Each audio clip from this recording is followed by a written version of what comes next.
Good morning. I'm Charles Osgood, and this is a special edition of Sunday Morning. We're off this morning in imaginary settings, the better to contemplate some very real questions about our time here on Earth. We're born, we grow, we learn, we work, we play, we die. As the saying goes, that's life. We can't know for sure when the end will come, but at least we can be prepared. Dean Reynolds takes us to a town putting those words into practice.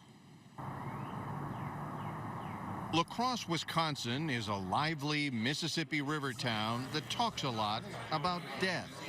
How many of you have signed advance directives? And how many of you are working on them?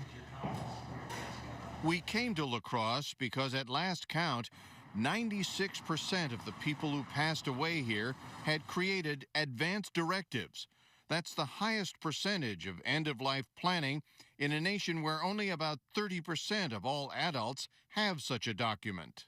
It makes sense to me because I want to have my family know my last wishes and exactly what they need to do and not have to worry about agonizing over that decision when something happens.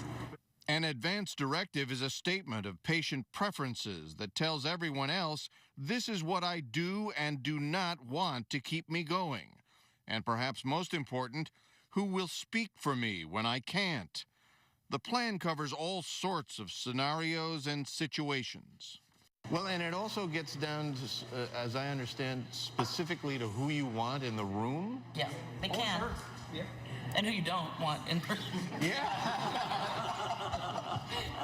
None of the people at this Bud Hammis is a medical ethicist with the Gunderson Health System here who started the program called Respecting Choices 20 years ago after seeing firsthand what death was like without it. I found a situation where the young doctors in particular were expressing to me their distress about having to treat patients who were critically ill, many of them quite elderly, and not knowing whether it was what the patient would or would not want. Perhaps the saddest thing I witnessed was to see families ripped apart by this disagreement. So it was irreconcilable. It was irreconcilable because, I mean, you know, you murdered mom. Right. Kind of feelings. One key point for Hammis, as he spreads the word to other states and countries, is that patients at the end of their lives often choose to forego efforts to extend them at all costs. That, he says, translates into shorter, less expensive stays in the hospital. There aren't any right or wrong answers. It's whatever is best for you. Verona Lockman is a nurse facilitator who's speaking to Gloria Reed about her recently diagnosed lung cancer and Gloria's wishes going forward. So which one of those choices do you think fits your wishes the best? I guess maybe stop all efforts to keep me alive. It is okay, I die. I guess it's how I live my life means more to me than how long I live. In the hospital's critical care unit, Bob Stanton was unconscious and near death from a heart attack. His family was at his side, one of many things he'd made clear in the directive he had completed just days before. Jolene is Bob's daughter. We had talked with him about how long he wanted life support, who he wanted in the room with him, what kind of medications he would receive. So that was very detailed. It was pretty much black and white. How important is it to you that this was all sort of buttoned up and done and there's no argument about it now? Very important.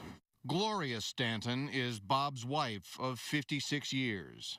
So you were on board as he was doing this? Definitely. Why do you think La Crosse is doing this the right way? I mean, is it just because they got the word out to you I think it's way? popular, if that's the word to use, in La Crosse, because we've had, you know, good education. When the dust settles and we have our time to mourn, we'll never second guess, did we do the right thing? Because you know what the right thing was to do. We do. Bob Stanton died shortly after our visit.